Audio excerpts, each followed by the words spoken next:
Salut à tous les amis, aujourd'hui vidéo spéciale Italie, d'où le maillot de la Juventus, d'où la petite coiffure Ital. On va parler de la symbolique en Italie qui est très importante et qui a encore été accentuée ce week-end, je vous explique tout. Allez, c'est parti.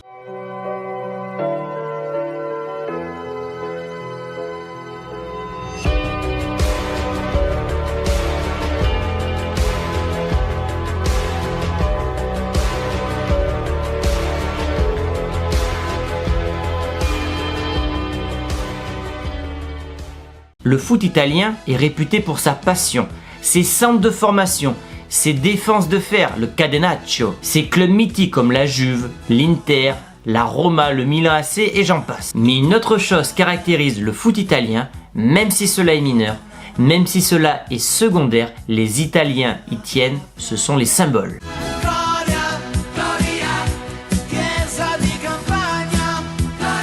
Alors évidemment que le symbole le plus connu sur les maillots italiens, c'est le Scudetto au singulier et on dit le Scudetti au pluriel. Bon, le Scudetto, qu'est-ce que c'est? C'est le symbole cousu sur le maillot de l'équipe qui a remporté la Serie A la saison précédente. Mais il faut savoir quelque chose, c'est que le Scudetto n'a pas toujours eu ses couleurs. 1924, c'est Genoa qui appose pour la première fois de l'histoire le Scudetto sur son maillot. Forme identique à celle d'aujourd'hui, mais surmontée de la couronne de Savoie, qui à l'époque avait autant de valeur que le drapeau italien. À partir de 1928 et ce jusqu'en 1943, le Scudetto est accompagné de faisceaux, symbole du régime fasciste à l'époque. Donc ça a duré une quinzaine d'années. Et ensuite on repart sur un Scudetto classique aux couleurs de l'Italie qu'on connaît actuellement.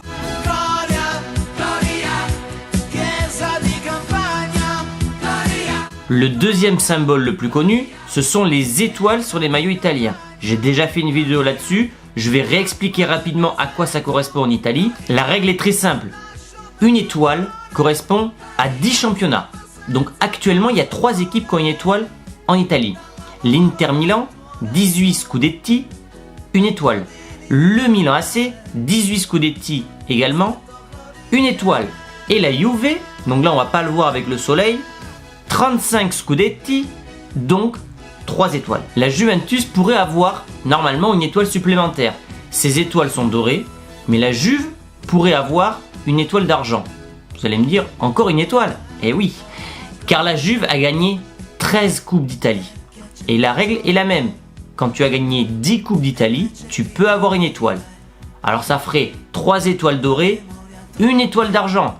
La Juve n'a pas voulu mettre trop de symboles sur son maillot et a donc préféré de ne pas mettre cette étoile d'argent. Peut-être que la Roma qui est juste derrière avec 9 coupes, en cas de 10e victoire, peut-être que la Roma, symboliquement et aussi pour le côté marketing, mettra cette étoile d'argent. On verra ça dans le futur.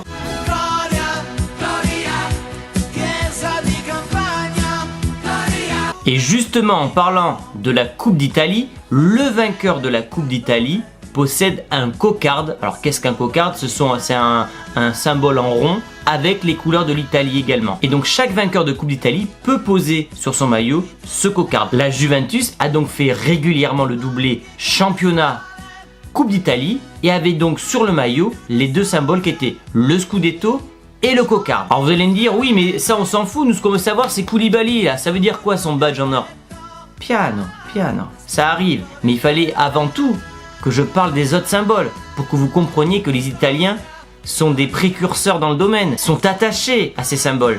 Donc voilà, ce week-end, et il n'y a pas que Koulibaly, vous allez comprendre pourquoi, 6 joueurs peuvent arborer toute la saison, et c'est tout nouveau, c'est à partir de cette saison-là que ça existe, un symbole qui est un badge doré, je vais vous le mettre en photo, qui correspond à une élection de la saison précédente. Koulibaly a été élu meilleur défenseur de Serie A la saison précédente.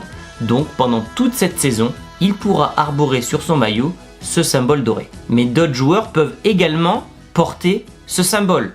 Le gardien de l'Inter Milan, Handanovic, élu la saison précédente meilleur gardien de Serie A. Milinkovic-Savic, le milieu de la Lazio, élu meilleur milieu de terrain de la Serie A. Zaniolo, meilleur espoir. Il peut également porter ce badge. Cristiano Ronaldo, également élu MVP la saison dernière. Koulibaly, j'en ai parlé. Et enfin l'attaquant de la Sampdoria, Quagliarella. C'est tout nouveau en Italie. On ne sait pas si ça va durer dans le temps.